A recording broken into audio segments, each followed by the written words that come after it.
नमस्कार दोस्तों।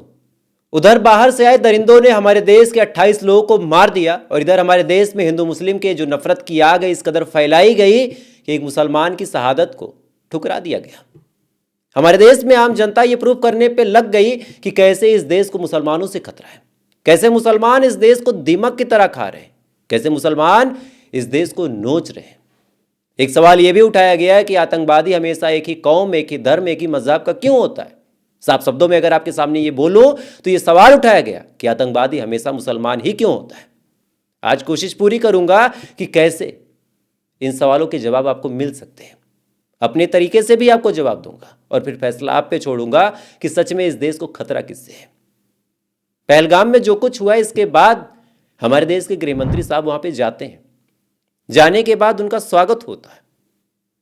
अब स्वागत शब्द आपको बहुत घटिया, बहुत ही गिरा हुआ लग रहा होगा, लेकिन स्वागत का मतलब तो यही होता है कि कोई आए उसके लिए आप पानी लेके जाएं, कोई आए उसके ऊपर फूल फेंक दें, कोई आए उसके सामने रेड कारपेट बिछा दें। और अगर तीनों में से आपके लिए स्वागत का कोई मायना नहीं है तो फिर आपके लिए स्वागत का मायना क्या है।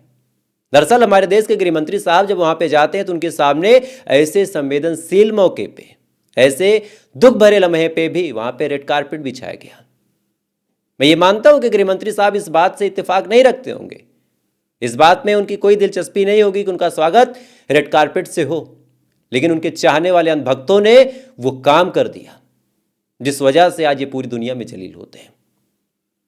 यहां तक गनीमत थी, लेकिन इसके बाद उस परिवार का जिस परिवार ने अपने पति को खोया, अपने सुहाग को खोया, उस परिवार की तस्वीरों का गिबली आर्ट बना के सोशल मीडिया पे ये ट्रेंड किया गया। ये पूछा गया कि इन्होंने जाति पूछ के मारा? नहीं। उन्होंने भाषा पूछ के मारा? नहीं। उन्होंने राज्य पूछ के मारा? नहीं। उन्होंने धर्म पूछ के मारा।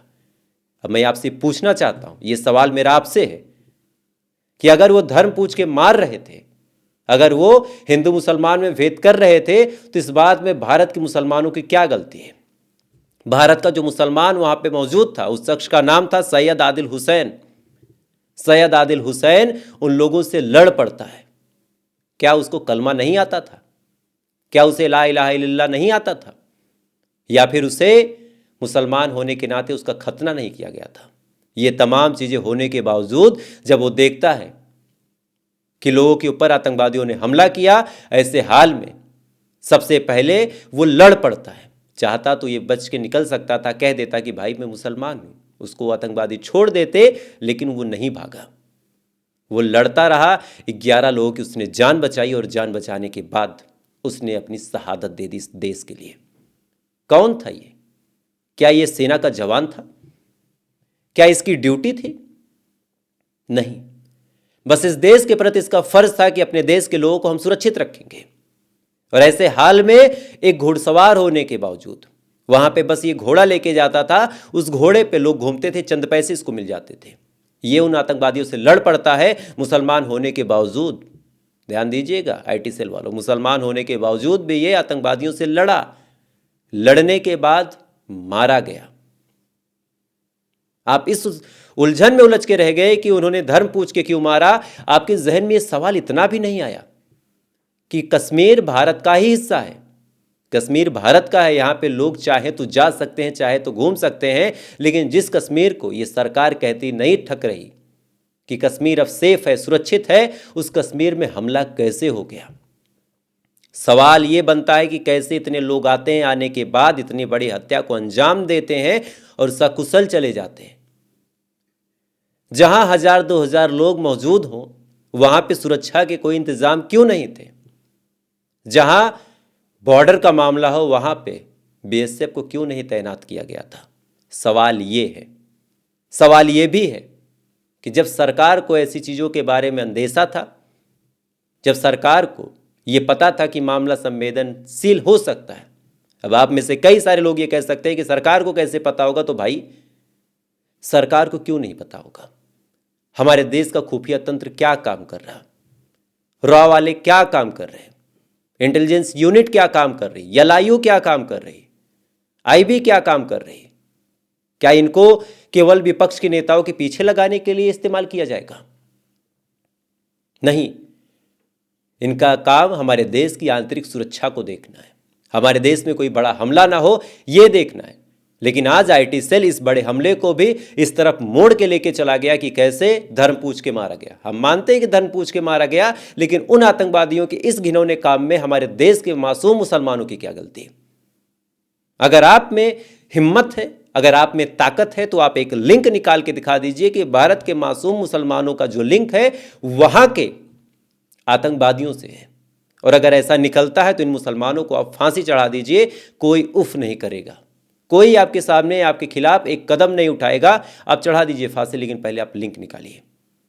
एक आम हिंदू महिला आज कश्मीर में घूमने गई थी, उसके सामने इतनी बड़ी घटना को अंजाम दिया गया। उसने खुद अपने मुंह से कहा कि यहाँ के मुसलमानों की कोई गलती नहीं है, उन्होंने हमारी पूरी मदद की, हमें बचाया, हमें शरण दी। ये मैसेज भी जाना चाहिए कि जो लोग बोले कि उन्होंने पूछा पहले कि आप हिंदू हो क्या, अगर हिंदू हो तो उन्होंने मारा और मुस्लिम को नहीं मारा, ये इंडिया में मैसेज जा रहा है। ऐसा नहीं है मैं सुबह से कश्मीर में घूम रही हूँ, मैं एक हिंदू हूँ, लेकिन मुस्लिम भाई हमारे कंधों से कंधे मिला के हमारे साथ खड़े हैं। आपको याद होगा चंद दिन पहले महाकुंभ में जब भगदड़ मची थी, तब भी मुसलमानों ने अपने घर का दरवाजा खोला था। आपको याद होगा अभी चंद महीने पहले जब जम्मू कश्मीर में भारी बर्फबारी होती है और वैष्णो देवी के श्रद्धालु वहां पे फंसते हैं, उस टाइम पे मुसलमानों ने ही अपनी मस्जिदों का दरवाजा खोला था। सवाल कुछ और बनना चाहिए था, सवाल कुछ और बना। हमारे देश की सरकार जो लाल आंखें दिखाने का दावा करती है, आज भी उसने पाकिस्तान के खिलाफ कौन सा काम किया? पानी रोक दिया सिंधु का, बॉर्डर सील कर दिया, यह कह दिया कि पाकिस्तान के जितने लोग भारत रह रहे हैं यहां से चले जाएं। भाई इससे कौन सा बदला हो गया?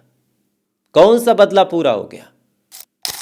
हमने राफेल खरीदा, हमने तेजस खरीदा, हमने मिराज खरीदा। क्यों? पूरी दुनिया में हथियार खरीदने में हम सबसे आगे हैं, लेकिन इसके बावजूद सरकार ये हिम्मत और हिमाकत नहीं कर पा रही कि जिस हिसाब से इजराइल घुस के हिजबुल्ला और हमास के ठिकानों पे हमला करता है वैसे हम कर सकें। बात बड़ी बड़ी है। और रही बात कि हर मुसलमान आतंकवादी नहीं होता, और जिन लोगों के जहन में सवाल आता है कि जो लोग पाकिस्तान से आते हैं, जो दहशतगर्दी करते हैं, वो मुसलमान ही क्यों होते हैं, उनके दिमाग में एक छोटी सी बात क्यों नहीं घुसती कि जब आतंकवाद का जन्म ही एक मुस्लिम देश में हुआ, कुछ मुसलमानों ने किया, तो आतंकवादी किसी और धर्म और कौम का कैसे होगा? कैसे होगा? जब पाकिस्तान में ज़्यादातर जनसंख्या मुसलमानों की है और आतंकवादी उन्हीं में से एक है, तो हिंदू कैसे होगा? वो सिख कैसे होगा? वो क्या होगा? मुसलमान ही होगा। इसमें भारत के मुसलमानों की क्या गलती है? ये सवाल रहेगा। खैर, आपकी क्या राय है कमेंट कीजिएगा, और ऐसे अपडेट के लिए आप चाहे तो फॉलो कर सकते हैं। तब तक अच्छे रहिए, खुश रहिए। जय हिंद, जय भारत।